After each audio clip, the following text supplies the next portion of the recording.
मित्रों, एक समय की बात है। किसी गांव के पास महामुनि भरद्वाज का आश्रम हुआ करता था। मुनि भरद्वाज बहुत बड़े ज्ञानी थे। उन्हें लोगों के भूत, भविष्य, वर्तमान इन सभी का ज्ञान था। एक दिन मुनि भरद्वाज के आश्रम में एक व्यक्ति आता है जो अपने अंतर मन से बहुत उदास लग रहा था। जब वो व्यक्ति मुनि भरद्वाज के पास आता है तो उसे उदास देखकर मुनि भरद्वाज जी कहते हैं कि हे पुत्र, तुम बहुत ही उदास लग रहे हो। आखिर किन कारणों की वजह से तुम्हारा ये हाल हुआ है? मुझे लगता है तुम बहुत ही कठोर परिस्थितियों में फंसे हुए हो। तब वो व्यक्ति कहता है, हे महामुनि जी, मैं बड़ा ही अभागा मनुष्य हूं। मेरी स्त्री का समय से पहले ही देहांत हो गया और मैं अपनी पत्नी के वियोग में व्याकुल होता गया। तभी मेरे घर के पड़ोसियों ने कुछ चाल चली और मेरे पास जो भी जमीन थी वो सब कुछ उन लोगों ने हथिया ली और मेरा घर भी मुझसे छीन लिया। उन निर्दय लोगों को मुझ अभागे पर दया भी ना आई। उन सब में मिलकर मेरा घर भी हथिया लिया और मुझे मेरे ही घर से बेघर कर दिया। इसलिए ही मैं उदास हूं। उस इंसान की बात सुनकर महर्षि भरद्वाज कहते हैं, हे पुत्र, ये तो प्रकृति का खेल है। इस प्रकार के लोगों से बचने के लिए सबसे पहले तुम्हें 7 बातों को समझना होगा, अन्यथा हमेशा इसी प्रकार के व्यभिचार में तुम फंसते रहोगे। परंतु मैं तुमको एक कहानी सुनाता हूं। तुम इस कहानी को पूरा सुनना और जो बातें मैं तुमको बताऊंगा उसे तुम अपने जीवन में धारण करना। तब वो व्यक्ति महर्षि से कहता कि ठीक है महात्मा जी, आप वो कहानी सुनाइए, मैं उस कहानी को पूरा सुनूंगा। मित्रों, मैं आप सभी के लिए माता लक्ष्मी और भगवान नारायण से प्रार्थना करता हूं कि जो भी मनुष्य इस वीडियो को पूरा देखेगा और भगवान श्री विष्णु के नाम का कमेंट इस वीडियो में करेगा, उसका घर परिवार हमेशा धन दौलत से भरा रहेगा और उसके घर में सुख शांति होगी। मित्रों, इसी आशा के साथ महर्षि भरद्वाज कहानी को सुनाना प्रारंभ करते हैं और कहते हैं कि आज से बहुत समय पहले की बात, किसी देश में एक राजा हुआ करता था। उस राजा की 6 रानियां भी थी। उस राजा का राज्य बहुत दूर दूर तक फैला हुआ था। वो राजा बहुत ही दयालु और धार्मिक प्रवृत्ति का था। वो हमेशा अपनी प्रजा को अपना परिवार समझता था और अपनी प्रजा की भलाई के लिए काम करता था। वो अपने राज्य की प्रजा को अपनी संतान की तरह मानता था। उस राजा के राज्य की प्रजा भी अपने राजा को बहुत प्रेम करती थी। उसके राज्य की सीमाएं बहुत दूर दूर दूर तक फैली हुई थी। राजा के राज्य में प्रजा को किसी प्रकार का कोई भी दुख या तकलीफ नहीं थी। परंतु उस राजा की कोई संतान नहीं थी। इसी कारण से राजा को हमेशा यही चिंता लगी रहती थी। वो राजा संतान प्राप्ति के लिए एक एक करके वो 6 शादियां कर चुका था, परंतु अभी तक किसी भी रानी से उसे संतान का सुख नहीं मिला था। उसने बहुत कोशिश की लेकिन लाभ नहीं मिला। वो राजा अपने घर में पूजा पाठ करने के साथ साथ अपने राज्य के सभी मंदिरों में जाकर पूजा पाठ और यज्ञ के साथ बहुत ही दान धर्म करता था, परंतु फिर भी उसकी रानियां मां नहीं बन पाई। अब जैसे जैसे समय बीतता जा रहा था, उस राजा का दुख भी ज्यादा होता जा रहा था। कुछ दिन बाद एक समय ऐसा आया कि वो राजा बहुत ही दुखी हो गया था। उस राजा के दुख को देखकर उसके राज्य की प्रजा भी दुखी रहने लगी थी, क्योंकि उन सभी को भी राजा के समान ही प्रजा पालक और उत्तराधिकारी पाने की कामना थी और वो कामना पूरी नहीं हो पा रही थी। उस राज्य के लोग सदा ईश्वर से उस राजा के लिए हमेशा ही अपने अंतर्मन से कामना करते थे कि राजा के यहाँ कम से कम एक पुत्र तो जरूर पैदा हो जाए जो उनके राज्य का आने वाला राजा बन सके। इसलिए ही उस राजा की प्रजा भी सभी देवी देवताओं की आराधना करती थी, देवी देवताओं से मन नत मांगती थी। एक दिन की बात है, वो राजा जंगल में शिकार करने के लिए निकल जाता है। शिकार करते समय वो एक हिरण का पीछा करने लगता है और हिरण का पीछा करते करते वो जंगल में काफी दूर निकल जाता है, परंतु फिर भी हिरण उसे नहीं मिलता है। वो हिरण ना जाने कहां अपनी लंबी लंबी छलांग मारता हुआ उस जंगल में कहीं गायब हो गया था। वो राजा काफी देर तक हिरण को जंगल में इधर उधर ढूंढते रहे, लेकिन वो हिरण उन्हें कहीं नहीं मिला काफी देर तक। इस प्रकार घूमते घूमते उस राजा को बहुत जोरों की प्यास लग गई थी और वो राजा भी अपने रास्ते से भटक चुके थे। फिर भी वो अश्व लेकर आगे जा रहे थे। चारों दिशाओं में घनघोर जंगल ही जंगल था। अचानक उन्हें कहीं से पानी की आवाज सुनाई दी। अब उस राजा ने सोचा कि लगता है शायद इधर कोई झरना है। वो राजा झरने की आवाज सुनते सुनते उसी आवाज की दिशा में चलने लगे। तभी कुछ दूर आगे जाने के बाद राजा को वो झरना दिखाई दिया। उस झरने के पास पहुंचकर राजा अपने अश्व से नीचे उतरे और जैसे ही वो पानी पीने लगे, अचानक वहां पर उनको एक आवाज सुनाई दी कि आप कौन हैं और आपको दिखाई नहीं दे रहा है क्या कि मैं यहां नहा रही हूं? आप यहां कैसे आ गए? राजा ने एकदम से चौंक कर पीछे देखा। सचमुच अपनी प्यास के आगे उन्हें दिखाई नहीं दिया कि एक लड़की उस झरने में नहा रही थी। उन्होंने जल्दी से अपनी आंखें दूसरी तरफ फेर ली और कहा, मुझे बहुत प्यास लगी थी, इसलिए मैं पानी पीने आ गया। कृपया आप मुझे क्षमा करें, मैंने आपको देखा नहीं था। यदि आप बुरा ना माने तो क्या मैं पानी पी सकता हूं? पानी पीने के बाद मैं यहां से चला जाऊंगा। वैसे भी मैं रास्ता भटक गया हूं। आप कौन हैं? और आप इतने घने जंगल में अकेली क्या कर रही है?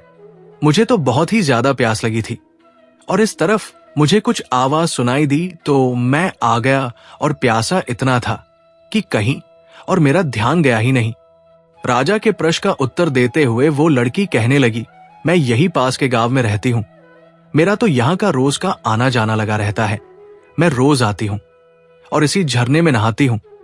ये झरना और नदी जंगल के बीच में है, इसलिए यहां कभी कोई नहीं आया। मैं तो निश्चित होकर नहा रही थी। मुझे नहीं पता था कि आप यहां आ जाएंगे। आप मेरी तरफ पीट करके पानी पी लीजिए और कुछ देर उधर रुक जाइए, मैं आपको रास्ता बता दूंगी। राजा पानी पीकर वहां से कुछ दूर जाकर एक पौधे की छाव में उस लड़की की तरफ पीट करके खड़ा हो गया और लड़की का इंतजार करने लगा। इधर वो लड़की जल्दी जल्दी नहाकर एक चट्टान के पीछे जाकर अपने कपड़े बदलने लगी और कुछ ही देर में वहां से निकलकर राजा के पास आ गई। राजा के पास आकर वो कहने लगी, आपको और पानी पीना है तो पी लीजिए। राजा ने कहा, नहीं नहीं, पानी तो मैंने पी लिया है। अब तुम मुझे अपना परिचय दो और मेरी मदद करो। तब वो कहने लगी, मैंने अपने घर ले जाने के लिए कुछ फल तोड़कर रखे हैं। आपको भूख लगी होगी, आप उन्हें खा सकते हैं। क्या आप उन फलों को खाएंगे? अगर खाना चाहोगे तो मैं आपको दे दूंगी। ये कहकर वो राजा का जवाब सुने बिना ही टोकरी में रखे हुए फल निकालकर झरने के पानी में धोकर खाने के लिए राजा को देने लगी। राजा लगातार उस लड़की को देख रहा था। उस राजा ने देखा कि वो बार बार उससे फल लेने की जिद कर रही है। तब उस राजा ने उस लड़की से फलों को ले लिया और उस लड़की से पूछने लगा कि क्या तुम नहीं खाओगी? अब वो कहती है, नहीं, आप अतिथि हैं, आप खाइए। अब उस राजा ने उससे कहा कि अभी तक आपने अपने बारे में कुछ नहीं बताया है, मैं तुम्हारे बारे में भी जानना चाहता हूं। तब वो कहती है, मेरा नाम सावित्री है और मैं यही पास के गांव में रहती हूं। मेरे गांव का नाम भगत है। मेरे परिवार में सिर्फ मेरी माँ है। मेरी माँ और मैं, हम दोनों लोग वन से फल और लकड़ियां ले जाते हैं और उन्हें बेचकर अपना गुजारा कर लेते हैं। और हाँ, एक और बात, मेरे घर के पास थोड़ी सी जमीन है। हम लोग उसमें कुछ अनाज और सब्जियां उगा लेते हैं। उन उगाई हुई सब्जियों को हम बाजार में बेच देते हैं, जिससे हमारा खर्चा चल जाता है। मैंने तो अपने बारे में आपको सब कुछ बता दिया है, परंतु आपने अभी अपने ने बारे में कुछ नहीं बताया कि आप कौन हैं। तब राजा ने एक पल के लिए कुछ सोचा और फिर वो बोला कि जब मैं अगली बार तुमसे मिलने आऊंगा तब मैं तुमको बताऊंगा कि मैं कौन हूं। उस राजा ने यह भी कहा कि मैं तुमसे मिलने इसलिए आऊंगा क्योंकि तुम्हें देखकर तुमसे बातें करने की इच्छा होती है। इसके बाद सावित्री हंसते हुए बोली, मैंने आपको बताया तो था कि मैं रोज यहां आती हूं। सुबह लकड़ियां ले जाकर मां को दे देती हूं, फिर फल लेकर जाती हूं। उसके बाद खाना खाकर हम सब्जी और फल बेचने के लिए बाजार जाते हैं। मैं आपको रोज इस समय पर ही यहां मिलूंगी, या फिर आप चाहे तो आप मेरे गांव में भी आ सकते हैं। उस लड़की की इतनी बात सुनकर वह राजा वहां से चला गया और अपने राज्य को लौट आया। लेकिन राजा सावित्री पर मोहित हो गया था, इसलिए वो सोच रहा था कि तभी उसके मंत्री ने अपने राजा से पूछा है, राजन, आप क्या सोच रहे हैं? तभी राजा सारी बात उसे बताई। तब वो मंत्री कहता है कि हे राजन, आप उससे विवाह कर लो, हो सकता है उससे ही हमारे राज्य को एक उत्तराधिकारी मिल जाए। मंत्री का यह सुझाव सुनने के बाद अगले ही दिन राजा अपने मंत्री को साथ में लेकर सावित्री से मिलने के लिए निकल गया। जब वो झरने के पास पहुंचे तब उन्होंने सावित्री को आवाज दी। अब सावित्री झरने के पास नहीं थी। जब राजा के कई बार आवाज देने के बाद सावित्री बाहर नहीं आई तब वो रुक गए और इंतजार करने लगे। काफी देर इंतजार करने के बाद भी जब उन्हें सावित्री दिखाई नहीं दी तो राजा ने मंत्री जी को भी बुलाया और कहा, आज सावित्री दिखाई नहीं दे रही है, लगता है या तो आज सावित्री आई नहीं है या फिर वो आकर वापस चली गई है। परंतु उसने कहा था कि वो रोज यहाँ पर आती है, तो अब तक वो आई क्यों नहीं। तब उस मंत्री ने कहा, महाराज क्यों ना हम लोग उसके गांव चले। तब राजा कहने लगता है, हाँ लगता है यही ठीक रहेगा। तब उन दोनों ने सावित्री के गांव में जाने का निश्चय कर लिया और दोनों सावित्री के गांव पहुंच गए और फिर सावित्री का नाम लेकर उसका पता पूछते हुए उसके घर पहुंच गए। वहां पर पहुंचकर राजा ने देखा तो उसे वहां सावित्री की कुटिया के बाहर सावित्री के अलावा और कोई भी दिखाई नहीं दिया।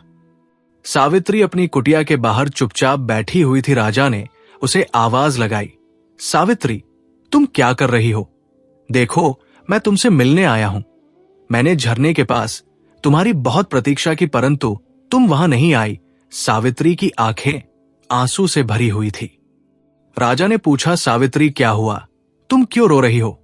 अब वही दो अजनबियों को अश्व पर सवार देखकर उनके पास बैठे हुए ग्रामीण में से एक ने कहा, बाबूजी इसके अपनों में सिर्फ इसकी एक माँ ही तो थी और वो भी चल बसी है क्योंकि उसे सर्प ने काट लिया था और उनकी मृत्यु हो गई। अब ये बेचारी अकेली रह गई है। आप ही बताएं कि ऐसे में अब ये बेचारी रोए नहीं तो क्या करें। लेकिन आप लोग कौन हैं? तब मंत्री जी ने राजा का परिचय दिया और मंत्री की बात सुनकर पूरे गांव में खलबली मच गई। सभी ने मिलकर राजा का दिल से स्वागत किया। राजा ने गांव के मुखिया से कहा, मैं सावित्री से विवाह करना चाहता हूं, क्या आप लोगों को कोई आपत्ति है? तब उस गांव के मुखिया जी ने कहा कि नहीं, हमें कोई दिक्कत नहीं है, हमारी बेटी राजरानी बनेगी, हमारे तो भाग्य ही खुल गए हैं। ये गांव अब आपका ससुराल होगा, इससे अधिक हमें और क्या चाहिए। गांव वालों ने जल्दी जल्दी सारी तैयारी करके राजा और सावित्री का विवाह करवा दिया। उस राजा ने सावित्री को नया नाम दिया रानी राजलक्ष्मी राजा, और मंत्री जी नई रानी राजलक्ष्मी को लेकर अपनी राजधानी वापस जाने के लिए जब तैयार हुए तब गांव वालों ने बहुत ही धूमधाम से गांव की बिटिया राजलक्ष्मी को विदा किया। बहुत पूरा गांव बहुत ही ज्यादा खुश था। राजा राजलक्ष्मी के साथ अपने ससुराल से अपने राज्य महल में आ गए। राजा की नई रानी को देखकर उस राजा की बाकी की 6 रानियां ईर्ष्या से जलकर राख हुई जा रही थी। उन सभी रानियों ने मन से दुखी होने के बाद भी अपने आप को खुश दिखाते हुए राजलक्ष्मी का स्वागत किया। अब तो राजा का अधिकांश समय राजलक्ष्मी के साथ ही व्यतीत होता था। राजलक्ष्मी भोली भाली और मासूम दिल की थी। वो अपनी सौतन के मन में छिपी हुई अपने प्रति ईर्ष्या को पहचान नहीं कर रही थी। राजलक्ष्मी अपने भोले स्वभाव के कारण ये नहीं जानती थी कि उसकी सौतने उससे कितनी नफरत करती है। अब राजलक्ष्मी के साथ राजा के विवाह को भी काफी समय बीत चुका था, लेकिन फिर भी उन्हें कोई संतान नहीं हुई। एक बार एक सन्यासी महाराज उस राजा के राज्य से गुजर रहे थे। वो सन्यासी उस इलाके में बहुत ही प्रसिद्ध थे। जब मंत्री जी को उन सन्यासी महाराज के बारे में पता चला तो वो राजा के पास आया और बोला कि महाराज, एक सन्यासी हमारे राज्य में आए हैं। वो सन्यासी बहुत ही महान महात्मा है, क्यों ना उन्हें राज दरबार में बुलाकर उनसे इस परेशानी का हल पूछा जाए। राजा मंत्री की बात से सहमत हो गए। अब उन्होंने सन्यासी महाराज को आदर के साथ महल में बुलाया। जब वे महात्मा महल में पहुंचे तो राजा ने उनका बहुत अतिथि सत्कार किया और उन्हें अपनी परेशानी के बारे में बताया। राजा ने अपनी सभी रानियों को भी राज दरबार में ही बुला लिया। महात्मा ने उस समय कुछ भी न कहते हुए उन महाराज जी ने राजा से कुछ दिन महल में रुकने की आज्ञा मांगी, जिसे राजा ने खुशी खुशी स्वीकार कर लिया और अपने सेवकों को आज्ञा दे दी कि महात्मा जी के रहने का उचित प्रबंध किया जाए। राजा ने अपनी सभी रानियों से भी कहा कि महात्मा जी का पूरा अतिथि सत्कार होना चाहिए। सभी 6 रानियों ने महात्मा के फटे पुराने वस्त्र देखे तो उन्हें घिन आने लगी। उन्हें अच्छा नहीं लगा कि वे सभी महात्मा के फटे वस्त्रों की ओर देखें। जब राजा महात्मा जी का कोई कार्य करने को कहते थे, तब वो किसी ना किसी बहाने से उन साधु महात्मा की सेवा करने से इनकार कर देती थी। लेकिन सबसे छोटी रानी राजलक्ष्मी उन महात्मा का पूरा अतिथि सत्कार किया करती थी।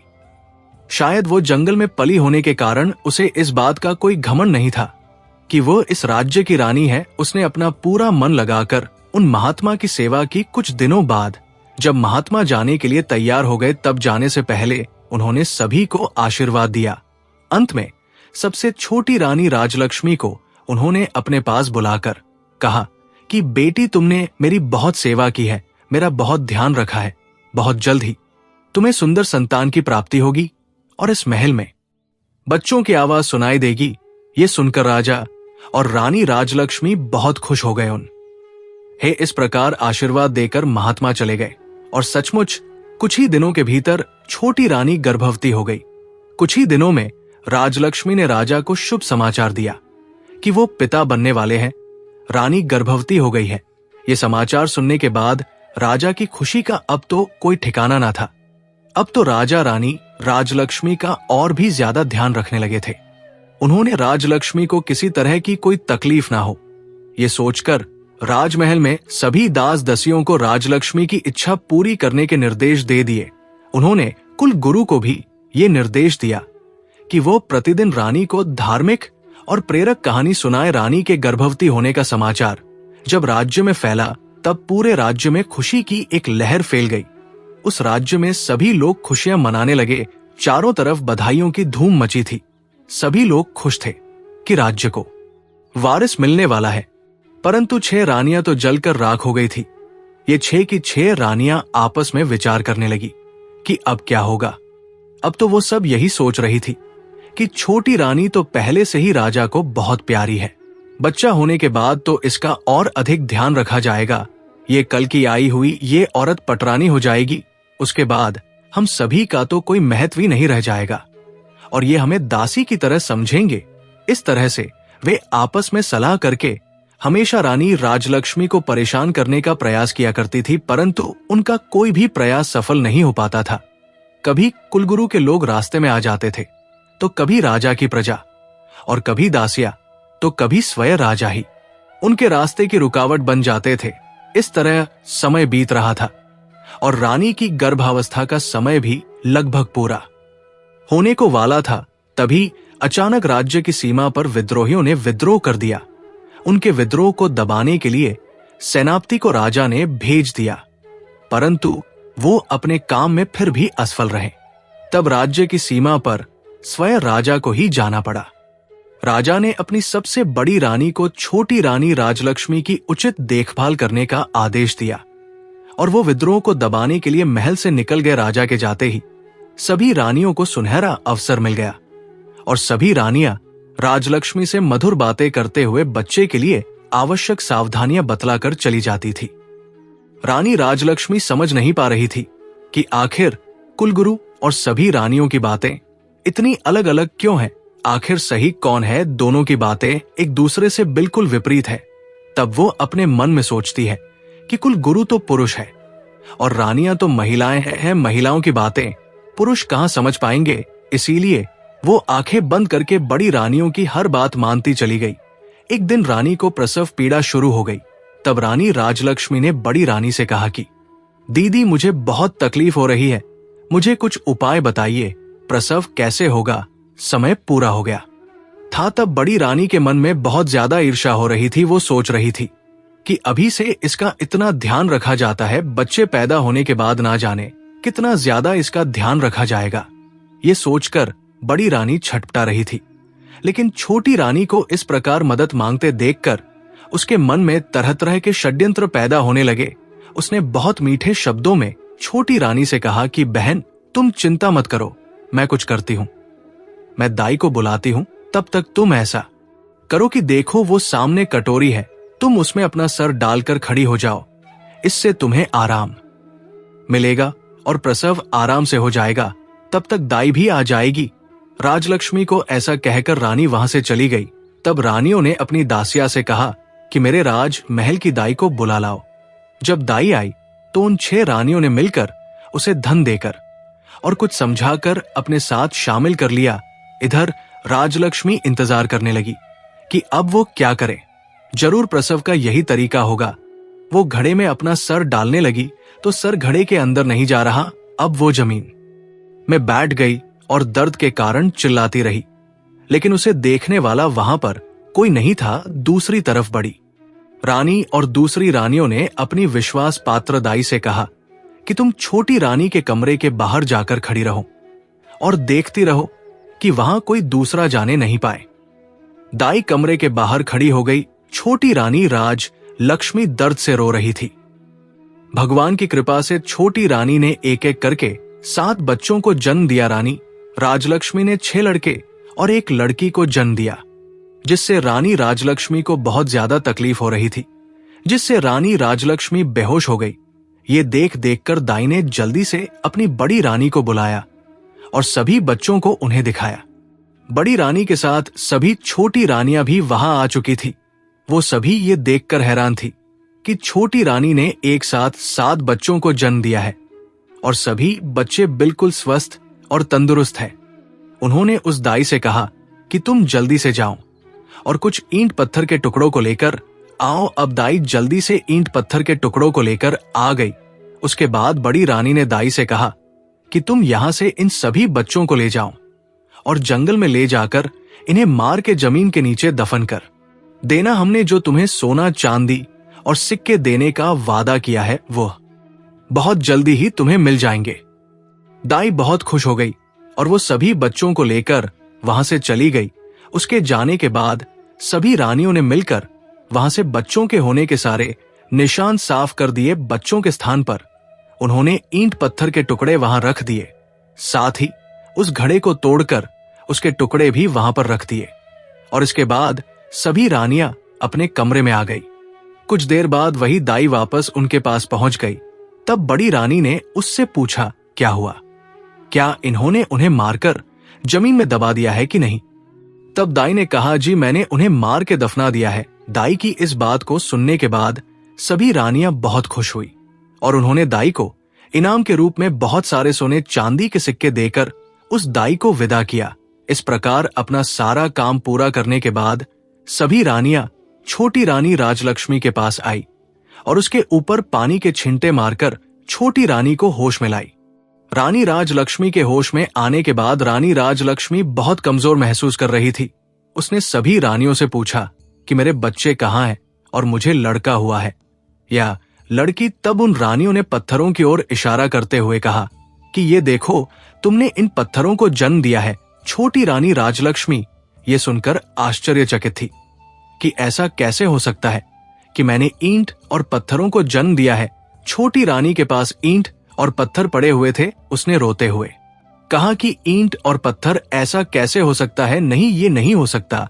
बच्चा तो जरूर हुआ होगा। अब सभी रानियों ने कहा, तो क्या हमने उसे कहीं छुपा दिया है? यही तो है जिसे तुमने जन्म दिया है। तब उन रानियों ने पत्थर के टुकड़ों को एक थैली में भर दिया। अब उन्हें राजा के आने की प्रतीक्षा थी। छोटी रानी बहुत ही आश्चर्यचकित और परेशान थी। वो समझ नहीं पा रही थी कि ऐसा कैसे हो सकता है कि मैंने पत्थरों को जन्म दिया है। कुछ समय बाद राजा भी युद्ध जीतकर अपने नगर को वापस आ गए। उनके स्वागत में भव्य तैयारी की गई, परंतु लोगों के चेहरे पर वो उमंग, वो खुशी नहीं दिखी थी जिसकी उन्होंने कल्पना की थी। राजा अब राजभवन में आए तो पटरानी सहित सभी रानियों ने उनका स्वागत किया। छोटी रानी राजलक्ष्मी का चेहरा उदास था, परंतु दूसरी रानियां बहुत खुश दिखाई दे रही थी। राजमहल में ऐसा माहौल देखकर राजा को बहुत आश्चर्य हुआ। छोटी रानी का उदास मुख देखकर उन्होंने पूछा, रानी राजलक्ष्मी क्या बात है? आप दुखी नजर आ रही हैं। इस पर छोटी रानी राजलक्ष्मी के कुछ भी कहने से पहले ही बड़ी रानी ने जवाब दिया कि महाराज, वो दुखी कैसे नहीं रहे, इसका भेद जो खुल गया है। रानी की बात को सुनकर उस राजा को कुछ समझ नहीं आया तो उसने बड़ी रानी से पूछा, आपके कहने का मतलब क्या है? परंतु राजलक्ष्मी को प्रसव हुआ कि नहीं। तब बड़ी रानी ने झूठ मूठ दुख का दिखावा करते हुए कहा, महाराज आप तो चले गए थे, लेकिन हमें तो बहुत बड़े धोखे में रखा गया। इस रानी राजलक्ष्मी ने ईंट पत्थर को जन्म दिया है और ईंट पत्थर इन्हीं के कमरे में रखे हुए हैं। आप जाकर स्वयं देख लीजिए। पटरानी राजा को रानी राजलक्ष्मी के कक्ष में लेकर गई और उन्हें ईंट और पत्थरों के टुकड़ों को दिखाया। राजा ईंट और पत्थरों को देखकर आश्चर्यचकित थे। उन्होंने कहा, यह कैसे हो सकता है? मानव गर्भ से ये ईंट और पत्थर कैसे पैदा हो सकते हैं? बड़ी रानी कहने लगी, महाराज, वही तो हम भी कह रहे हैं कि इसने हमारे साथ गर्भवती होने का नाटक किया था। हम भी तो उम्मीद लगाए बैठे थे कि हमें राज्य का वारिस मिलेगा। इसके साथ ही हमें भी तो माता होने का सौभाग्य प्राप्त होगा, परंतु ऐसा कुछ भी नहीं हुआ। बड़ी रानी के इस प्रकार कहने पर राजा को उसकी बातें ठीक लगी। राजा को भी लगा कि रानी ने सभी को धोखा दिया है। अब राजा ने क्रोध से भरकर रानी राजलक्ष्मी की ओर पलट गए और पूछा, बताइए रानी, आपने हमें इतना बड़ा धोखा क्यों दिया? मेरे साथ छल करने की आपकी हिम्मत कैसे हुई? यदि आप ना करती तो हम इसे विधि का विधान मानकर संतोष कर लेते कि हमारे भाग्य में संतान सुख है ही नहीं, लेकिन आपने तो हमें हमारे जीवन की सबसे बड़ी आशा दिखाकर हमारी आशा पर पानी फेर दिया। हम तो आपके मासूम चेहरे पर मोहित होकर आपको अपनी रानी बनाकर लेकर आए थे। हमने आपको इतना प्यार और सम्मान दिया, परंतु आप उस सम्मान के योग्य नहीं हैं। आपने हमें धोखा देने से पहले हमारे बारे में एक बार भी नहीं सोचा। हमें आपसे ऐसी उम्मीद बिल्कुल भी नहीं थी। हमने आप पर कितना भरोसा किया और आपने हमारे साथ इतना बड़ा धोखा किया। आपने हमें जिंदगी के इतने बड़े सपने को सच होने की उम्मीद दिखाई। अगर आप उम्मीद नहीं दिखाती तो भी कोई बड़ी बात नहीं थी, हमें कोई तकलीफ नहीं थी। लेकिन आपने जो छल हमारे साथ किया है उसका दंड तो हम आपको तो अवश्य देंगे। आज से आप हमारी रानी नहीं बल्कि महल की नौकरानी होगी। जाइए, हमारे सामने से अभी चली जाइए, वरना क्रोध में मैं ना जाने क्या कर बैठूं। राजा के ऐसे शब्द सुनकर छोटी रानी बहुत दुखी हुई, लेकिन वो कुछ नहीं कर सकती थी। वो उस कक्षा से बाहर चली गई और एक तरफ बैठकर रोने लगी। इस घटना के बाद तो राजमहल में छोटी रानी का जीवन बहुत मुश्किल से होकर गुजरने लगा था। सभी रानियां राजलक्ष्मी के साथ बहुत गंदा व्यवहार करती थी। महल की नौकरानियों से भी अधिक उससे काम कराया जाता था। उनको महल की सफाई के काम में लगा दिया गया। रानी राजलक्ष्मी बहुत दुखी हो गई और उस कारण उसके दिन बहुत ही दुख के साथ गुजर रहे थे। रानियों की क्रूरता दिन के साथ ज्यादा होती जा रही थी, पर वो सब कुछ सहने के अलावा क्या कर सकती थी? उनके पास कोई ऐसा सबूत नहीं था जिससे वो अपनी गर्भावस्था को प्रमाणित कर पाती। वो जानती थी कि वो सच में गर्भवती थी। उन्हें ये आश्चर्य होता था कि उनके बच्चों का क्या हुआ। कई बार उनके मन में इच्छा होती थी कि वो राजमहल को त्याग कर अपने गांव चली जाएं और अपनी पुरानी दिनचर्या आरंभ करें। अब उसे अपनी पुरानी जिंदगी की बहुत याद आती थी, परंतु वो ये सोचकर अपना विचार बदल देती कि उसके रानी बनने पर उसके गांव वाले कितने खुश थे। अब वो जाकर किस मुंह से अपने दुर्भाग्य की कथा उन्हें बताएगी। इस तरह समय बीतता रहा और काफी समय के बाद एक दिन जब राजा दरबार में बैठे राज्य कार्य में व्यस्त थे कि तभी एक प्रहरी ने उनके पास आकर सूचना दी। प्रहरी ने कहा, महाराज, एक गांव का प्रधान आपसे मिलना चाहता है। राजा ने कहा कि उसे भेज दीजिए। फिर राजा ने कहा कि आए प्रधान जी, आप क्या समस्या लेकर आए हैं? गांव के ग्राम प्रधान ने आकर राजा से कहा, महाराज, आपके शासन में किसी को कोई समस्या नहीं है आपके राज्य में, और हमारे गांव में सभी खुश है। आज मैं यहाँ आपके पास एक आश्चर्यजनक और चमत्कारी घटना के बारे में बताने के लिए आया हूँ, जिसके बारे में जानकर हम सब गांव वालों की तरह आप भी बहुत ही हैरान हो जाएंगे। महाराज, मुझे लगा कि आपको इसके बारे में पता होना चाहिए, इसलिए मैं यहाँ चला आया। तब वो राजा कहने लगे, प्रधान जी, ऐसी कौन सी चमत्कारपूर्ण घटना हुई है, हमें बताइए। तब वो प्रधान कहने लगे, महाराज, हमारा गांव जंगल के पास में है। वहां बहुत से पौधे हैं, लेकिन पिछले कुछ समय से हम वहां एक स्थान पर एक चंपा के फूल और कई बांस के पौधों को देख रहे हैं। ये पौधे अपने आप उग गए हैं, उन्हें किसी ने भी नहीं लगाया है। शुरू में तो हम में से किसी ने भी उन पर विशेष ध्यान नहीं दिया, परंतु अब हम उनके बारे में जानने के लिए मजबूर हो चुके हैं। महाराज, उन ऊंचे बांस के पौधों के बीच में छिपा एक चंपा का पौधा ऐसा लगता है जैसे बांस के पौधों के द्वारा घेरा डालकर चंपा के पौधे की सुरक्षा की गई हो। उन्हें देखकर ऐसा लगता है कि जैसे वो बांस के पौधे खास तौर पर उस चंपा के पौधे की सुरक्षा के लिए ही लगाए हो। परंतु महाराज, ये भी एक सत्य बात है कि उन पौधों को हमारे गांव के किसी भी व्यक्ति ने नहीं लगाया है। ये सभी पौधे एक साथ अपने आप ही उगाए हैं महाराज। इससे भी आश्चर्य की बात यह है कि ये चंपा का पौधा फूलों से लदा हुआ है, पर आज तक कोई भी उसके फूल को छू भी नहीं पाया है। अगर कोई छूना भी चाहता है तो वो आसमान जितना लंबा हो जाता है। हमारे तो कुछ भी समझ में नहीं आ रहा है महाराज। इतना ही नहीं, उनमें से मानव के बोलने की आवाज भी आती है। चंपा और बांस के सभी पौधे आपस में मानव की आवाज में बातें करते हैं। अब ग्राम प्रधान की ये सभी बातें सुनकर राजा आश्चर्यचकित हो गए। राजा के साथ साथ सभी दरबारी भी हैरान थे। राजा ने कहा कि ऐसा कैसे हो सकता है? ठीक है ग्राम प्रधान जी, आप हमें ये बताइए कि वो पौधे बातें करते हुए क्या कहते हैं।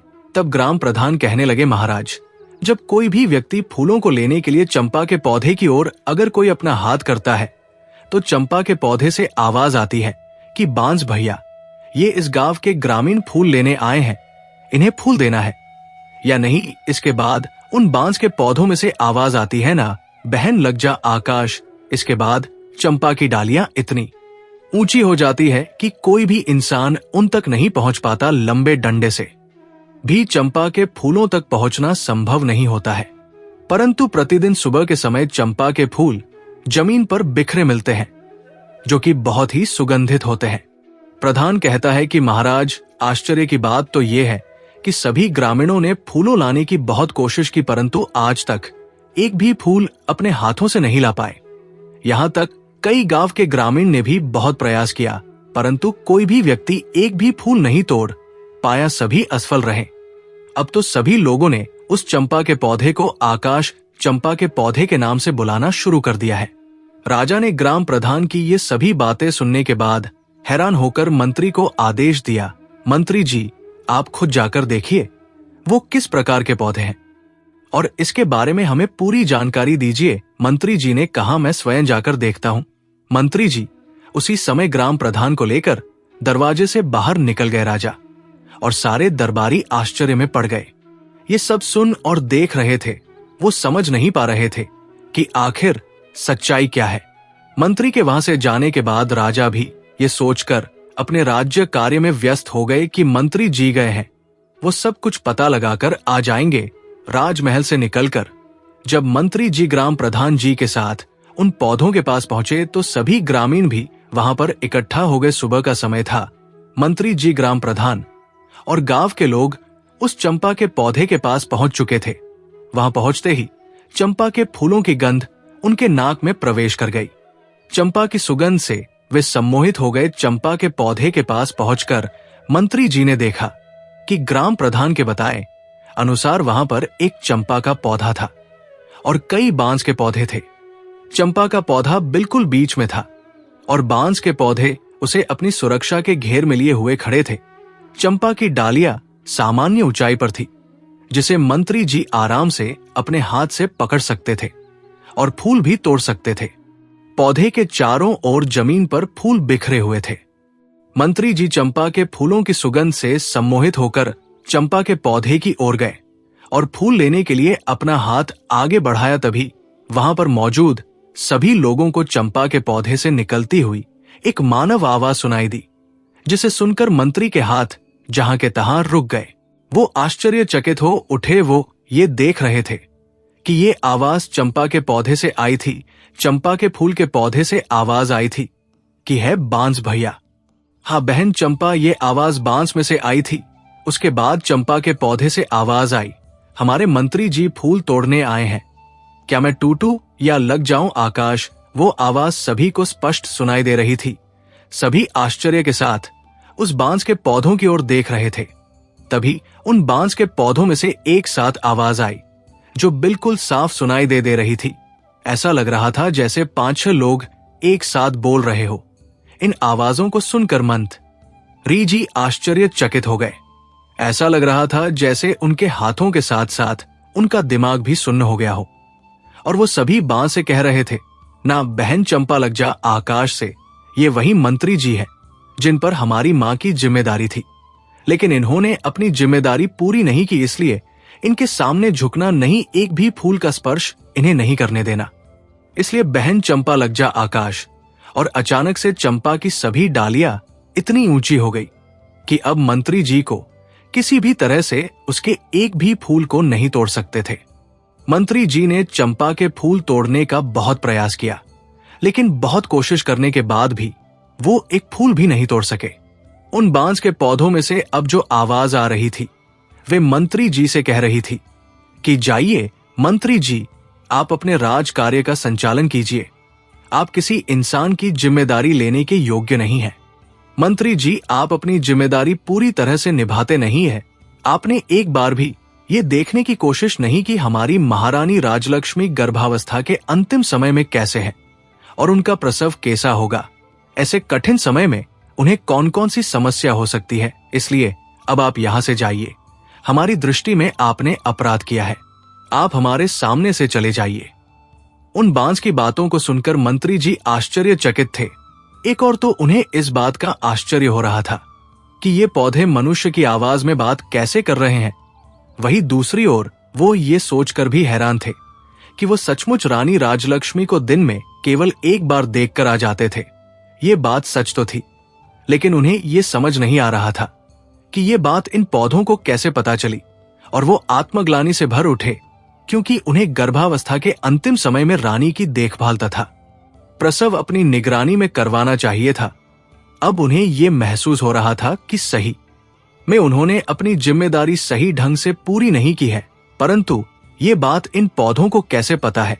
तब उन्होंने पौधों से पूछा कि आप ही हमें बताइए, हमसे क्या गलती हुई है और हमारे द्वारा हुई उस गलती का क्या प्रायश्चित हो सकता है जिससे हमारी भूल सुधारी जा सके। परंतु उसके बाद उन पौधों में से कोई आवाज नहीं आई।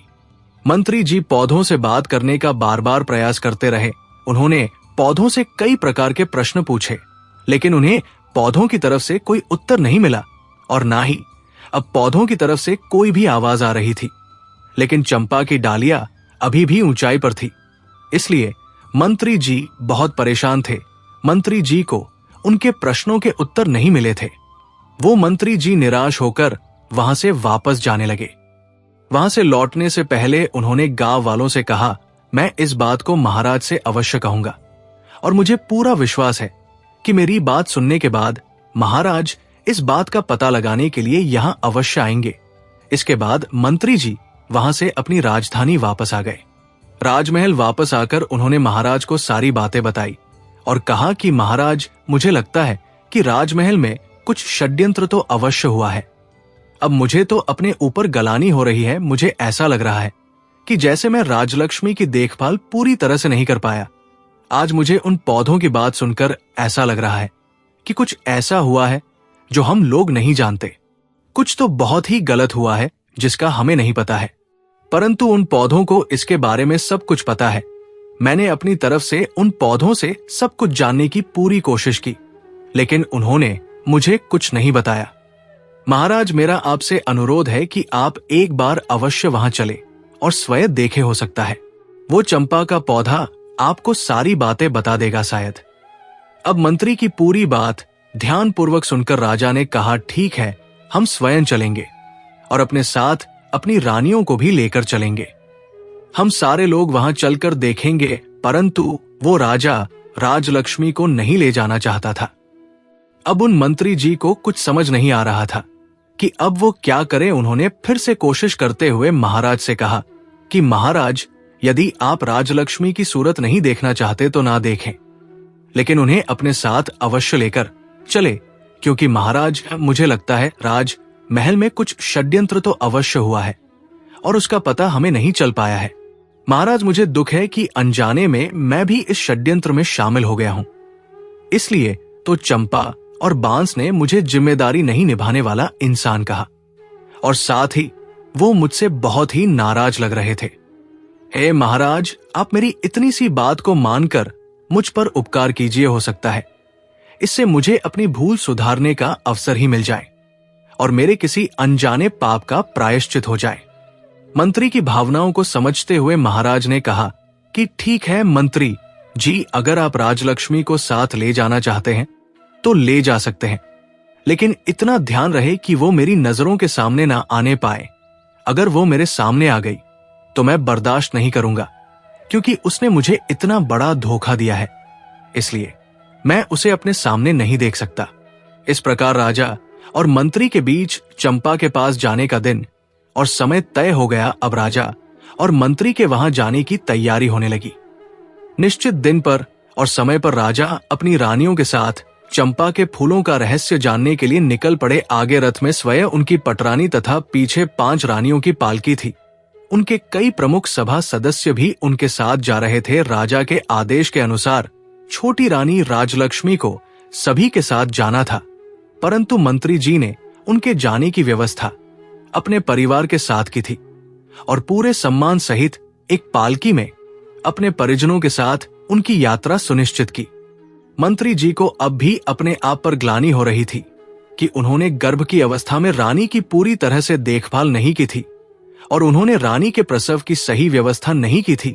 उन्हें पूर्ण विश्वास हो गया था कि रानी ने राजा को धोखा नहीं दिया है, उनके साथ छल हुआ है।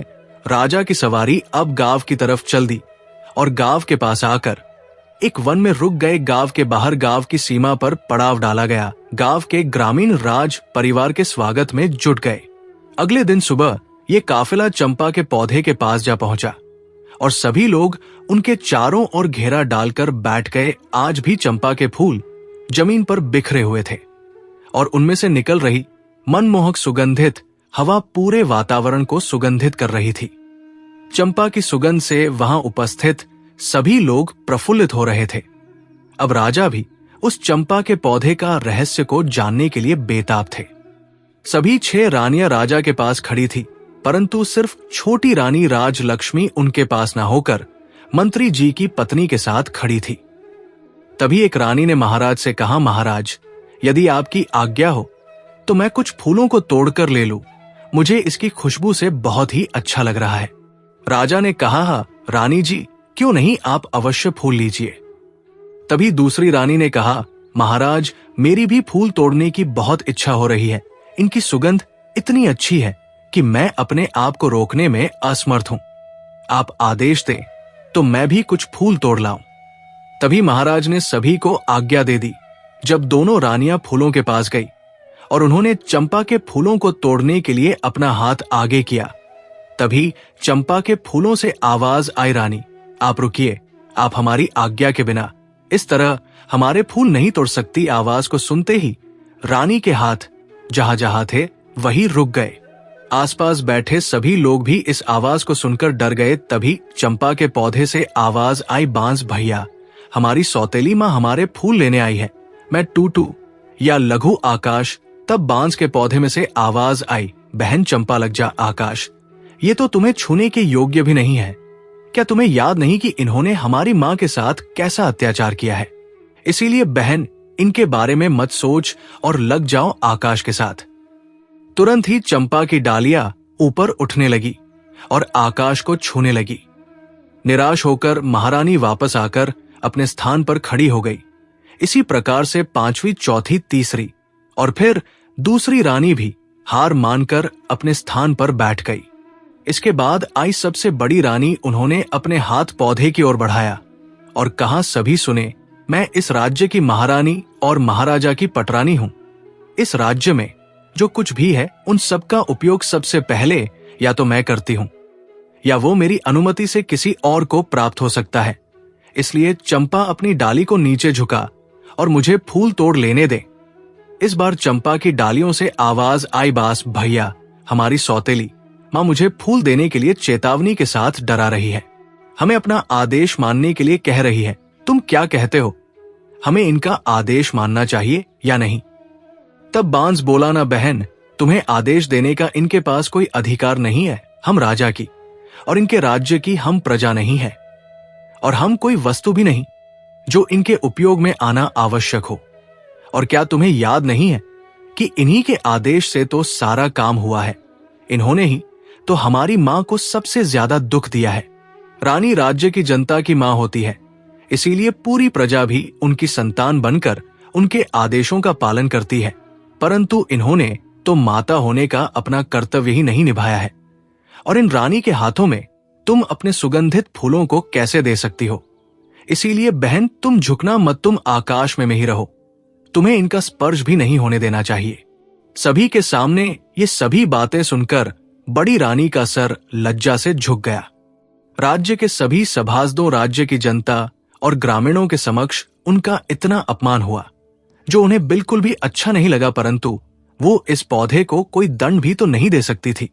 उस रानी की इच्छा तो ये हो रही थी कि बांस और चंपा के पौधे के टुकड़े टुकड़े करवा दे, लेकिन वो मजबूर थी, इसलिए चुपचाप आकर अपने स्थान पर खड़ी हो गई। अब चंपा के फूल वापस पहले की तरह पहली वाली अवस्था में ही सामान्य ऊंचाई पर वापस आ गए। अब राजा खुद उठे और फूल तोड़ने के लिए आगे आए। जब उन्होंने चंपा के पौधे के पास जाकर फूल लेने की कोशिश की, तभी चंपा के पौधे से आवाज आई, ना महाराज, आप ये भूल कभी मत कीजिएगा। आपको फूल तोड़ने से रोकने के लिए मैं अपने भैया से अनुमति नहीं लूंगी। यदि भैया अनुमति दे भी देंगे तो भी मैं आपके हाथों में नहीं आऊंगी। इसीलिए आप अपने हाथ पीछे ही रखिए और फूल लेने का विचार त्याग दीजिए। राजा आश्चर्यचकित होकर उनकी बातों को सुनने लगे। आखिर ऐसा क्या हुआ कि उनको रोकने के लिए चंपा अपने भाइयों से भी अनुमति नहीं लेगी और बिना अनुमति के ही उन्हें रोक दिया? उन्होंने पूछा, मैं इस देश का राजा हूं, तुम मुझे ये बताओ कि जब मैंने कभी भी किसी के साथ अन्याय नहीं किया है, मैं अपनी प्रजा को अपनी संतान मानता हूं और संतान की तरह उनकी देखभाल भी करता हूं। मैंने कभी किसी पशु पक्षी को भी तकलीफ देने की नहीं सोची, फिर तुम ऐसा क्यों कर रही हो? इस बार चंपा के पौधे से हंसते हुए आवाज आई कि आप अपनी पूरी प्रजा को संतान मानते हैं, परंतु आप उन बातों पर विश्वास करते हैं जो दूसरे मन से बनाकर जो भी बातें आपसे कह देते हैं, आप वो मान लेते हैं। आप स्वयं कभी भी सच्चाई जानने की कोशिश नहीं करते। आपने प्रजा को संतान माना, लेकिन आपने आपकी अपनी संतान की खोज खबर करने की कभी भी कोशिश नहीं की। आपने कभी ये जानने की कोशिश नहीं की कि आपकी अपनी संतान कहाँ है, आपकी अपनी संतान कैसी है। आप ही बताइए, क्या कभी आपने ये सब जानने का प्रयास किया है? आप अपने राज्य की सुरक्षा करने की बात करते हैं, लेकिन आप तो अपनी गर्भवती पत्नी की सुरक्षा नहीं कर पाए। आपने एक सच्ची स्त्री का विश्वास नहीं किया और उन्हें धोखेबाज कहकर नौकरानी बना दिया। इस प्रकार हमारी मृत्यु के षड्यंत्र में आप भी शामिल हो गए। महाराज, जब आप अपनी पत्नी को ही सुरक्षा नहीं दे पाए तो आप किसी औरों को क्या सुरक्षा दे पाएंगे? तब राजा ने कहा, मैंने कौन सी गलती की है, मुझे बताइए। तब चंपा के पौधे ने कहा, यह जानने का अधिकार आपको नहीं है, इसलिए आप वापस जाएं और अपने राज्य का संचालन करें, युद्ध लड़े। आपकी प्रजा, आपकी संतान अवश्य है, लेकिन उस प्रजा की संतान की देखभाल करने के कारण आप अपनी संतान, अपने होने वाले बच्चों की रक्षा नहीं कर पाए, इसलिए आप यहां से जाइए। अब राजा के पास कहने के लिए कोई शब्द नहीं थे, इसलिए वे अपने स्थान पर आकर चुपचाप खड़े हो गए। उनके कुछ भी समझ में नहीं आ रहा था कि क्या है पूरी सच्चाई। अब मंत्री जी ने राजा से कहा, महाराज, अब आप यदि आदेश दें तो हम छोटी रानी राजलक्ष्मी को एक बार फूल तोड़ने के लिए पौधे के पास भेज दे। राजा कुछ उत्तर देते उससे पहले ही सबसे बड़ी रानी बोल उठी, मंत्री जी, जो फूल महाराज के हाथों से भी नहीं टूटे तो वो इस धोखेबाज के हाथों से कैसे टूटेंगे? मंत्री जी ने प्रश्नवाचक दृष्टि से महाराज की ओर देखा। चंपा के पौधे से अब तक की हुई इतनी बातों से राजा के मन में भी अब संदेह पैदा होने लगा था।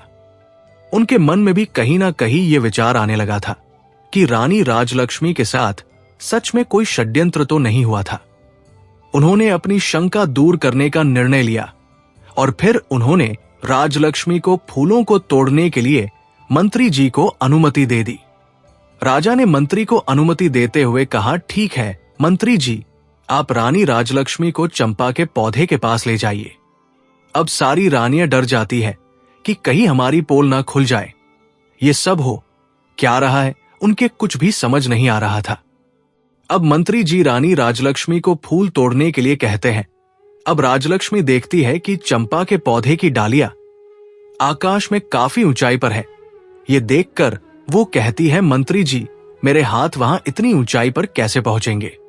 मंत्री जी ने कहा, रानी जी, आप एक बार वहां पर जाकर तो देखिए, आपसे पहले इतने लोगों ने कोशिश की है, इतने लोग तो अभी तक फूल को तोड़ नहीं पाए, और अभी अभी आपने देखा कि महाराज भी फूल नहीं तोड़ पाए। इसीलिए आप घबराइए मत, यदि आपसे भी नहीं टूटेगा तो क्या हुआ, छोड़ दीजिएगा, लेकिन आप चलिए तो सही। जब मंत्री जी ने रानी को इस प्रकार समझाया तो रानी हिम्मत करके चलती हुई चंपा के पौधे के पास आई और उसने अपने हाथ बढ़ाकर चंपा के पौधे के तने को छुआ और उसे बहुत प्यार से सहलाया। रानी को ऐसा लगा कि जैसे उसे कोई सुख मिल रहा है। वो पौधे को सहला रही थी। तभी पौधे से आवाज आई, बांस भैया सुनो। अब आवाज थोड़ी रूंधी हुई थी। तब बांस ने कहा, बहन चंपा, तुम रो क्यों रही हो? चंपा ने कहा, हमारी मां फूल लेने आई है, उन्होंने मुझे बहुत ही प्यार से स्पर्श किया है, उनके प्रथम कोमल स्पर्श से मैं आनंदित हो गई हूं, इसलिए मेरा हृदय भावुक हो गया और आज मैं द्रवित हो गई हूं। आप मुझे आदेश दें कि अब मैं क्या करूं। मेरी तो इच्छा हो रही है मैं अपनी मां के चरणों में अपने सारे फूल समर्पित कर दूं। इस पर सभी बांस के पौधों से एक साथ आवाज आई, हाँ बहन चंपा, बिल्कुल सही है, तुम्हारा दिल जो कह रहा है वही करो। मां के चरणों में तो स्वर्ग है, मां के चरणों का स्पर्श कर लो। इस आवाज के साथ ही सभी ने बहुत ही हैरानी से देखा कि सारी डालियां झुककर रानी के चरणों को छूकर रानी राजलक्ष्मी के चारों ओर फैल गई। उसके ऊपर चंपा के फूलों की वर्षा हो रही थी। रानी राजलक्ष्मी के सर से पांव तक चंपा के पुष्प भरे हुए थे और रानी आंसू बहाते हुए चंपा की डालियों को अपने हाथों से पकड़कर सहलाती जा रही थी। रानी राजलक्ष्मी की आंखों से आंसू बहने लगे। ये देखकर सभी राज्य कर्मचारी, सभासद और ग्रामीण भावुक हो गए। सबकी आंखों से आंसू बहने लगे। राजा ने उन पौधों से पूछा, तुम ये बताओ कि तुम कौन हो? तुम देखो नर हो या किसी अन्य लोक के प्राणी हो? तुमने किसी को भी अपने फूलों को छूने भी नहीं दिया, परंतु अब छोटी रानी की बाहों में तुम अपने पुष्प वर्षा कर रही हो। इसका क्या मतलब है? इसके पीछे क्या कारण है? मुझे बताओ, मैं इसके बारे में विस्तार से जानना चाहता हूं। इस बार चंपा ने कहा, राजन, मैं और ये 6 बांस आपकी और छोटी रानी की ही संतान है। हम 7 भाई बहनों का जन्म एक साथ हुआ था। मुझसे बड़े 6 भाई और मैं सबसे छोटी बहन थी। हमारे जन्म के समय हमारी माँ प्रसव के समय बहुत अधिक पीड़ा में थी। हमारी माँ ने आपकी पटरानी और इस राज्य की महारानी से अपनी सहायता करने के लिए निवेदन किया तो पटरानी ने हमारी माँ को एक कोठी में मुंह में डालकर खड़ी हो जाने के लिए कहा था। वो कोठी बहुत ऊंची थी। ऊंची होने के कारण मेरी माँ ने जो पानी पीने का घड़ा था उसमें अपना सर डालने की कोशिश की, लेकिन उसका मुंह भी छोटा होने के कारण उनका सर तो अंदर नहीं गया, परंतु मेरी मां की परेशानी और बढ़ गई। इस दर्द को देखने के बाद भी उनकी सहायता करने के लिए कोई नहीं आया और हम 7 भाई बहनों का जन्म हुआ। तब महारानी ने तो सोचा था कि हमारी मां अपने सर को कोठी में रखेगी और ऊंचाई से हमारा जन्म होगा और ऊंचाई से गिरने के कारण हमारी मृत्यु हो जाएगी, परंतु ऐसा नहीं हो सका और हम सब जीवित रहे। परंतु मां उस अवस्था में दर्द से बेहोश होकर भूमि पर गिर गई थी।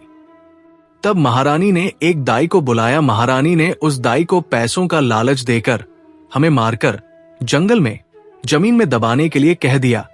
इसके बाद कुछ ईंट पत्थर के टुकड़ों को हमारी मां के पास रख दिया, जिससे हमारी मां को पता ही नहीं चला कि हम लोगों ने जन्म लिया था। वो कभी भी समझ नहीं पाई कि उनके बच्चे आखिर गए तो कहां गए। आपने भी दूसरों की बातों पर विश्वास करते हुए उन्हें धोखेबाज कहा। इसके बाद राजा ने उनसे पूछा कि जब तुम लोगों को मारकर जमीन में दबा दिया गया था तो फिर तुम लोग पौधे कैसे बन गए? महाराज, ईश्वर की लीला बड़ी ही विचित्र है। जब दाई हमें लेकर आई तो अचानक जोरों की आंधी आ गई। वो दाई तो हमें मारकर राजमहल के बगीचे में ही दबाना चाहती थी, परंतु राजमहल के बगीचे में उसे ऐसा करते हुए कोई देख ना ले, इसी डर की वजह से वो हमें लेकर इस वन में चली आई।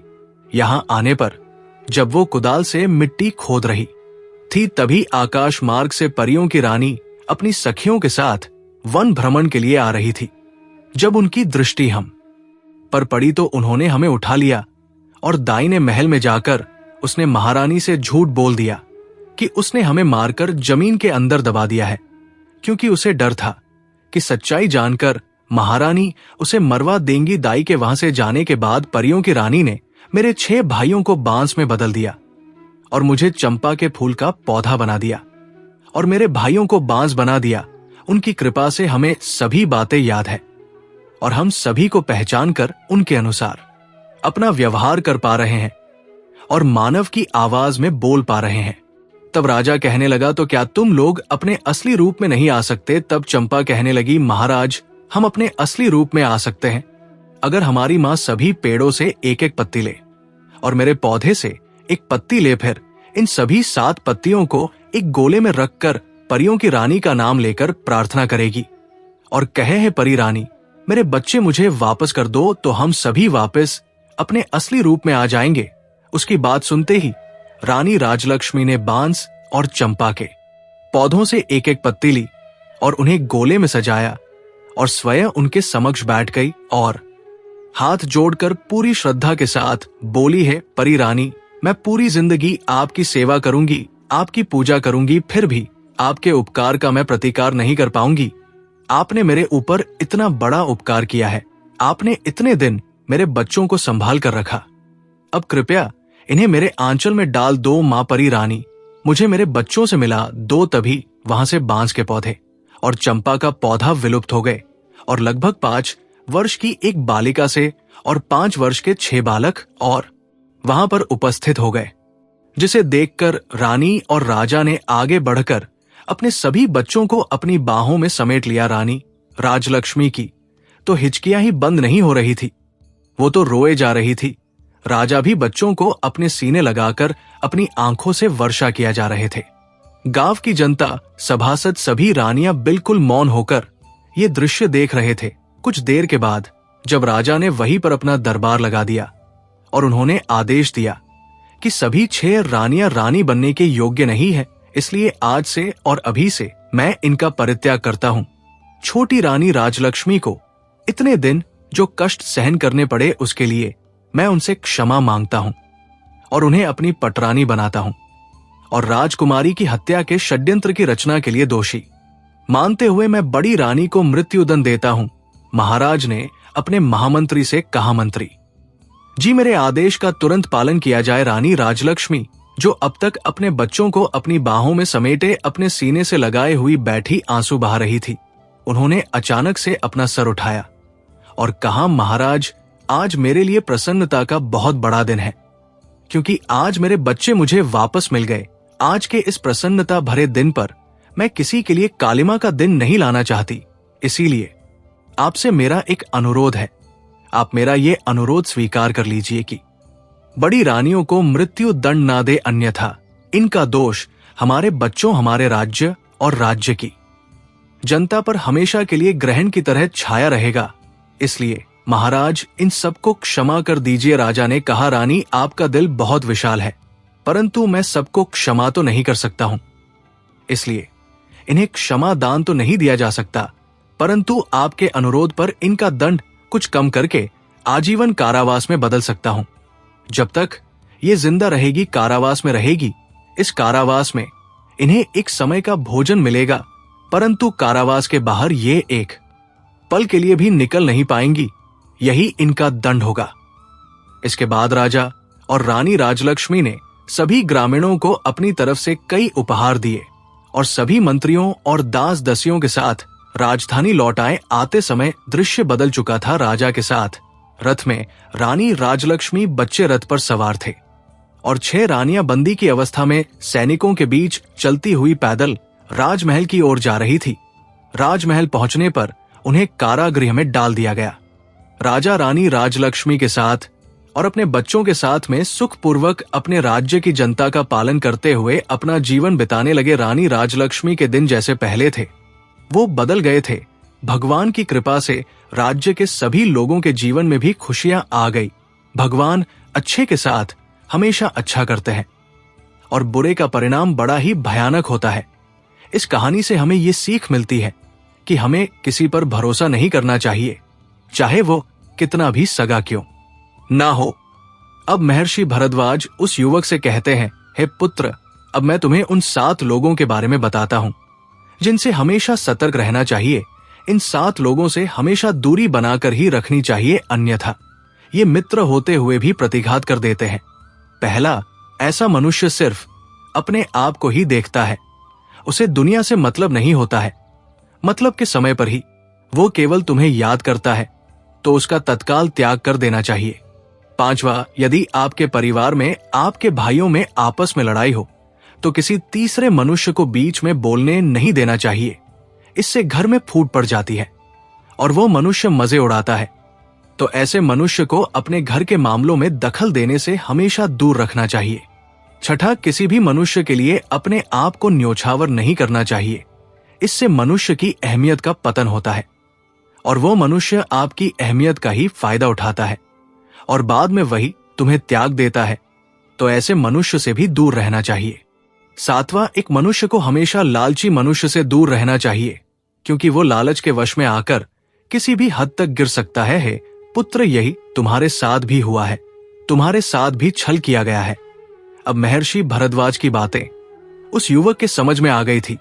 तब वो युवक महर्षि भरद्वाज को प्रणाम करता है और वहां से चला जाता है। मित्रों, आपको ये कहानी कैसी लगी हमें कमेंट करके अवश्य बताइएगा। तभी गीता में श्री कृष्ण कहते हैं कि किसी को धोखा देना एक कर्ज है जो आपको किसी और के हाथों एक ना एक दिन जरूर मिलेगा। गीता के लिखा है कि समय का चक्र बहुत तेज चलता है, इसलिए ना तो अपने बल का अहंकार करें और ना ही अपने धन का। जीवन का हर दाव जीतना है तो बल से ज्यादा बुद्धि का उपयोग करें, क्योंकि बल लड़ना सिखाता है और बुद्धि जीतना। श्रीमद् भागवत गीता में श्री कृष्ण कहते हैं कि यदि किसी काम को करने में डर लगे तो याद रखना, यह संकेत है कि आपका काम वाकई में बहादुरी से भरा हुआ है। गीता के अनुसार नेत्र केवल हमें दृष्टि प्रदान करते हैं, परंतु हम कब किसमें क्या देखते हैं ये हमारी भावनाओं पर निर्भर करता है। श्री कृष्ण कहते हैं कि मनुष्य को स्वयं को ईश्वर में लीन कर देना चाहिए। ईश्वर के सिवाय मनुष्य का कोई नहीं होता है। इसके साथ ही ये मानकर कर्म करना चाहिए कि वो भी किसी का नहीं है। भोग से मिलने वाला सुख क्षणिक होता है, जबकि त्याग में स्थायी आनंद मिलता है। श्री कृष्ण कहते हैं कि सत्संग ईश्वर की कृपा से मिलता है, परंतु कुसंगति में भी मनुष्य अपने कर्मों से पड़ता है। गीता के अनुसार जीत और हार आपकी सोच पर निर्भर करती है। मान लो तो हार होगी और ठान लो तो जीत होगी। श्री कृष्ण कहते हैं कि जब कोई समझदार इंसान अपने सबसे प्रिय व्यक्ति और करीबी रिश्ते को भी छोड़ने के लिए तैयार हो जाए तो समझ जाना चाहिए उसके आत्मसम्मान को ठेस पहुंची है। आत्मसम्मान किसी व्यक्ति का खुद के प्रति, अपने चरित्र और आचरण के प्रति किया जाने वाला सम्मान है। इसे स्वाभिमान भी कहा जाता है, इसलिए इसमें अभिमान का भी थोड़ा अंश होता है, जिसके कारण इन दोनों के बीच में बहुत बारीक सी लाइन होती है। आसान भाषा में अभिमान घमंड के साथ साथ चलता है, वहीं आत्मसम्मान नैतिकता के साथ चलता है, भले ही इसके कारण कितनी ही बड़ी हानि क्यों न हो जाए। भगवान श्री कृष्ण कहते हैं कि कभी भी अपने दोस्त की भावनाओं को ठेस नहीं पहुंचना चाहिए, क्योंकि इंसान के सहने की कोई क्षमता होती है। अगर वो आपकी दोस्ती का मान रखता है तो इसका अर्थ ये नहीं कि वो आपके बातों का जवाब नहीं दे सकता, बल्कि वो आपसे दोस्ती नहीं खत्म करना चाहता है। ऐसे में आपको समझ लेना चाहिए कि वो आपका सच्चा मित्र है और ऐसे दोस्त को खोने की बिल्कुल भी गलती ना करें। गीता उपदेश के दौरान भगवान श्री कृष्ण ने बताया है कि हमेशा भरोसेमंद इंसान को अपना दोस्त बनना चाहिए, जो आपकी बात को इस कदर गुप्त रखे कि कोई ये समझ ना पाए कि वो आपकी कोई बात को छुपा रहा हो।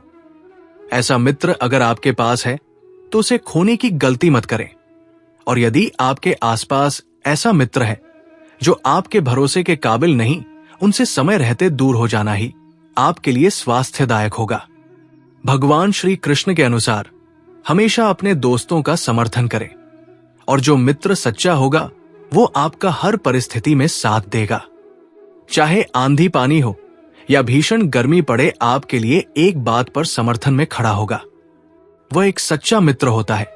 लेकिन जो लोग केवल स्वार्थ से आपके साथ जुड़े हो, वैसे लोगों को मित्र बनाने से अच्छा है कि समय रहते उनसे उचित दूरी बना लें। भगवान श्री कृष्ण ने गीता उपदेश के दौरान मित्र की परिभाषा समझते हुए कहा है कि अपने दोस्त पर हमेशा भरोसा बनाए रखें, जिसका एक उदाहरण कर्ण है। सारी परिस्थितियों को जानते हुए उन्होंने कभी दुर्योधन का साथ नहीं छोड़ा। वो जानते थे कि इस युद्ध में कौरवों को मात मिलने वाली है। इसके बावजूद उन्होंने दुर्योधन के विश्वास को नहीं तोड़ा और वीरगति को प्राप्त हुए। भगवान श्री कृष्ण कहते हैं कि अगर आपका दोस्त दोस्ती को खत्म करने के लिए कलह करने लगे तो उसे फौरन त्याग देना चाहिए, अन्यथा उसकी बातों से आपको काफी ज्यादा दुख पहुंच सकता है।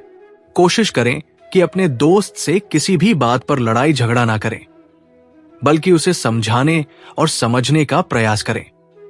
शास्त्रों पुराणों में बताया गया है कि मनुष्य धरती पर रहकर जो भी अच्छे या बुरे कर्म करते हैं, उन सभी कर्मों का लेखा जोखा मृत्यु के बाद होता है और उसके अनुसार सजा और पुनर्जन्म मिलता है। ईश्वर की दृष्टि में जो अच्छे काम यानी आपके काम होते हैं उसे पुण्य कहा जाता है, और जो बुरे कर्म होते हैं उन्हें पाप कहा जाता है। गरुड़ पुराण में उल्लेख मिलता है कि मनुष्य धरती पर जो कुछ भी पाप करता है, उन सभी पापों की अलग अलग सजा बारी बारी से मिलती है। यम के न्याय में किसी भी पाप की सजा से बचा नहीं जा सकता है। परस्त्री पुरुष संबंध रखने वाले को लोहे के गर्म सलाखों को आलिंगन करवाया जाता है। जो पुरुष अपने गोत्र की स्त्री से संबंध बनाता है, उसे नरक की यातना भोगना पड़ता है। कुंवारी अथवा अल्पायु कन्या से संबंध बनाने वाले को नरक की घोर यातना सहने के बाद अजगर योनि में आकर जन्म लेना पड़ता है। जो व्यक्ति काम भावना से पीड़ित होकर गुरु की पत्नी का मान भंग करता है, ऐसा व्यक्ति वर्षों तक नरक की यातना सहने के बाद गिरगिट की योनि में जन्म लेता है। मित्र के साथ विश्वासघात करके उसके पत्नी से संबंध बनाने वाले को यमराज गधा की योनि में जन्म देते हैं। लेकिन व्यभिचार और धोखा देने से भी बड़ा एक पाप है जिसकी सजा कठोर है। महाभारत के समय एक व्यक्ति ने ऐसा पाप किया था, लेकिन आजकल बहुत से लोग ऐसे पाप करने लगे हैं। जानिए वो पाप क्या है और इसकी सजा क्या है। भगवान श्री कृष्ण ने दृष्टि में जो सबसे बड़ा पाप है वो है भ्रूण हत्या। महाभारत युद्ध समाप्त होने के बाद जब द्रोणाचार्य के पुत्र अश्वत्थामा ने उत्तरा के गर्भ में पल रहे बालक परीक्षित पर ब्रह्मास्त्र का प्रयोग करके उसकी हत्या कर दी, तब भगवान श्री कृष्ण सबसे अधिक क्रोधित हुए था। श्री कृष्ण ने उस समय ही ये घोषणा कर दी थी कि अश्वत्थामा का पाप सबसे बड़ा पाप है, क्योंकि उसने एक अजन्मे बालक की हत्या की थी। श्री कृष्ण ने इस पाप की सजा स्वयं अश्वत्थामा को दी थी। श्री कृष्ण ने अश्वत्थामा के सिर पर लगा चिंतामणि रत्न छीन लिया और शाप दिया कि तुमने जन्म तो देखा है, लेकिन मृत्यु को नहीं देख पाओगे, यानी जब तक सृष्टि रहेगी तुम धरती पर जीवित रहोगे और कष्ट प्राप्त करोगे।